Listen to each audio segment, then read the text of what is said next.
지채무는 아직 김씨 부인을 찾지 못한 것인가.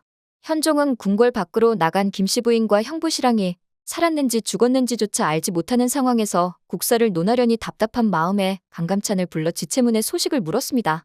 최질과 김훈이 정권을 장악한 이후에 김씨 부인 원성과 형부시랑이 사라져버려 이들의 생사 여부를 전혀 모르고 있으니 현종은 도저히 일이 손에 잡히지 않았고 할 수만 있다면 최질을 잡아다가 추포라도 하여 김씨 부인을 찾아오고 싶었죠. 하지만 하늘 두려운 줄 모르고 날뛰고 있는 최질에게 현종이 직접적으로 할 수 있는 것은 당연히 아무것도 없었고 다만 원성이 살아있기를 기도할 수밖에 없었습니다. 그렇게 현종은 비통한 목소리로 강감찬에게 마음속 깊이 감춰놨던 이야기를 하길, 중추사, 나는 내가 그동안 김씨 부인을 이토록 연모하고 있다는 것을 전혀 몰랐네. 아마도 이렇게 김씨 부인이 사라지지 않았다면 죽을 때까지 내 마음을 몰랐을 수도 있었을 테니 어쩌면 이렇게 못난 나를 깨우쳐 주려고 운명이 김씨 부인과 나를 갈라놨나 보구려. 만약 김씨 부인이 죽기라도 한다면 나는 미안한 마음에 평생 독수공방하며 혼자 쓸쓸히 살다 갈 마음까지 있다네. 하지만 이렇게 김씨 부인을 포기하는 건 사내로서 도리가 아니라 여겨지니 내 할 수만 있다면 모든 걸 다하여 김씨 부인과 형부시랑을 찾아내고 싶다네. 강감찬은 생각했던 것보다 현종이 김씨 부인을 더 연모하고 있는 걸 알게 되었고 지채문에게 현종을 위해서 반드시 김씨 부인을 찾아달라 부탁했던 것이 현명한 선택이었다고 생각했습니다. 고려에서 지채문만큼 용맹하고 책임감이 강한 자는 또 없을 테니 원성이 살아만 있다고 하면 지채문이 반드시 구해낼 게 확실하기 때문이었죠. 그렇기에 마음을 놓고 있던 강감찬이었지만 현종이 애타하는 모습을 보고 있자니 무슨 수를 더 써서라도 반드시 원성을 빠른 시일 내에 찾아내야겠다 싶었고 잠시 생각에 잠기더니 그 발걸음을 원정왕후가 있는 곳으로 향하였습니다. 원정왕후는 자기가 너무나 미련하여서 대역죄인과 손을 잡게 되었단 생각에 하루하루 괴로워하며 잠도 이루지 못하였고 퀭한 눈을 한 채로 강감찬을 맞았어요. 중추사가 나에게는 웬일이오? 혹시 지난번 교서를 내린 일 때문에 나에게 따지러 오기라도 한 것이오? 그동안 직접 원정왕후를 찾아온 적은 단 한 번도 없었던 강감찬이었기 때문에 원정왕후는 눈이 휘둥그레질 수밖에 없었고 강감찬은 몰골이 형편없어진 원정왕후를 보면서 나지막이 위로하듯이 말을 하길, 황후마마, 심경이 얼마나 어지러우십니까? 그러나 교서 때문에 온 것은 아니오니 심려치 마시기 바라옵니다. 저는 황후마마께서 교서를 내리셨을 때 그 교서가 황후마마의 뜻이 아님을 알아보았고 반드시 곤란한 상황에서 강압을 받으며 작성을 하셨을 거라 예상하여 오히려 황후마마를 걱정하였사옵니다. 소신의 짐작이 맞지 않사옵니까? 그동안 자신을 믿어주는 사람이 단 한 명도 없어서 속상했던 원정왕후는 자기가 먼저 말을 하지 않았는데도 본인이 처한 상황을 이해해주고 자신을 의심하지 않는 강감찬에게 감동하여 눈에서 눈물이 또르르 흘렀어요. 무엇보다 돌아가는 상황을 정확히 파악하는 강감찬의 놀라운 통찰력에 감복할 수밖에 없었고 존경에 맞지 않는 눈빛으로 강감찬을 살피며 그럼 진짜 여기 온 연유가 무엇인지 물었습니다. 황후마마, 정말 죄송스러운 말씀이기는 하나 간곡히 부탁드릴 것이 있어 왔사옵니다. 황후마마께서 저희 청을 들으신다면 기분이 나쁘실 수도 있을 것 같지만 이 일을 해내실 수 있는 분은 이 고려에서 단 한 분 황후마마밖에 없기 때문에 소신무례를 무릅쓰고 이리 왔사옵니다.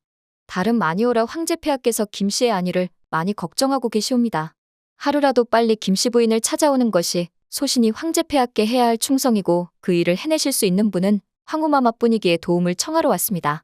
원정왕후는 자기 또한 김씨가 어딨는지 모르고 있기 때문에 강감찬에게 도움을 주기가 어렵다고 말을 했고 강감찬은 그런 박진을 속여서 김씨 부인의 위치를 알아내달라고 원성왕후에게 부탁을 하였으나 대역죄인 박진과는 이제 더 이상 얼굴도 마주치기 싫어진 원성왕후는 강감찬에게 곤란한 뜻을 전하였습니다.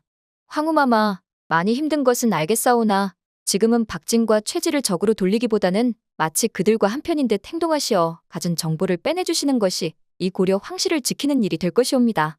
그러니 다소 어려운 점이 있으시더라 하더라도 절대 박진과의 연결고리를 놓치는 마시옵소서. 강감찬의 말을 들은 원성왕후는 자기가 고려와 현종에게 지은 죄를 씻으려면 지금이라도 도움이 되는 일을 해야 하고 그러려면 박진과의 끈을 놓으면 안 된다는 강감찬의 말에 깊이 공감할 수밖에 없었습니다.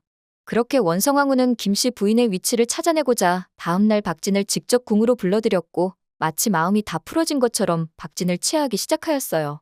박진, 그대가 계획한 것들이 모두 잘 진행되어 내 요즘 심기가 아주 편안하오. 김씨 부인 보는 게 여간 불편한 게 아니었는데 이렇게 사라지고 나니 내 속이 다 후련하오. 만족해하는 원성왕후를 보면서 박진은 역시 내 말이 맞지 않았냐면서 앞으로도 원성을 위해 일을 할 테니 잘 지내보자고 대답을 하였어요. 박진의 입장에서는 황제를 대신할 수 있는 교서를 내릴 만큼의 막강한 권력을 가진 원정왕후는 이용 가치가 높았기 때문에 그 관계를 잘 유지할 필요가 있었기에 흡족해하는 황후를 보면서 참 잘 되었다 속으로 생각하고 있던 찰나 원정왕후는 진짜 박진을 부른 이유를 말했어요. 그런데 김씨 부인은 지금 어디 있는 게요? 박진이 솔직하게 말을 하기를 김씨 부인은 개경밖 멀리 보내어 황제 폐하가 계시던 절에 잠시 가둬뒀다가 그 근처에서 군사들이 알아서 처리했다 말했고 원정왕후는 잘했다고 칭찬하면서 박진을 돌려보냈고 병풍 뒤에서 이 모든 이야기를 다 듣고 있던 강감찬은 급히 지체문에게 군사 하나를 보내어 원성이 황제 폐하가 있던 절 근처 산속에 있을 것이라 알렸습니다. 그동안 개경밖 전국을 떠돌면서 사막 속에서 반을 찾는 격으로 원성을 찾아다녔던 지체문은 강감찬과 원정왕후의 기지로 인해 원성이 있을 만한 곳을 대략 파악할 수 있었고 산속을 뒤지고 다니기 시작했어요. 그리고 그곳에서 거짓골이 되어 몇 날 며칠 밥도 먹지 못해 피골이 상접한 김씨 부인을 발견하게 되었고 그녀를 다시 궁으로 데리고 왔습니다. 궁인 김씨가 돌아왔다는 소식을 듣고 현종은 불이 나게 달려왔고 이제 김씨 부인을 미워하는 마음보다는 걱정하는 마음이 더 커진 원정왕후 또한 김씨 부인을 보기 위해 달려왔지만 현종은 원정을 원망하는 눈빛으로 바라보며 또 무슨 짓을 벌이려고 왔냐 화를 냈죠. 그러자 김씨 부인이 현종에게 말하길 성상폐하 저를 구해주신 친종장군께서 말하길 제가 있는 곳을 알려주신 분이 바로 원성왕후시라 하셨습니다. 그제야 현종은 김씨 부인을 구하기 위해 원정왕후가 무엇을 했는지 강감찬으로부터 다 듣게 되었고 원정왕후를 미워하던 마음을 내려놓고 그녀를 용서할 수 있게 되었습니다. 오늘 영상 재밌으셨다면 구독과 좋아요 부탁드려요.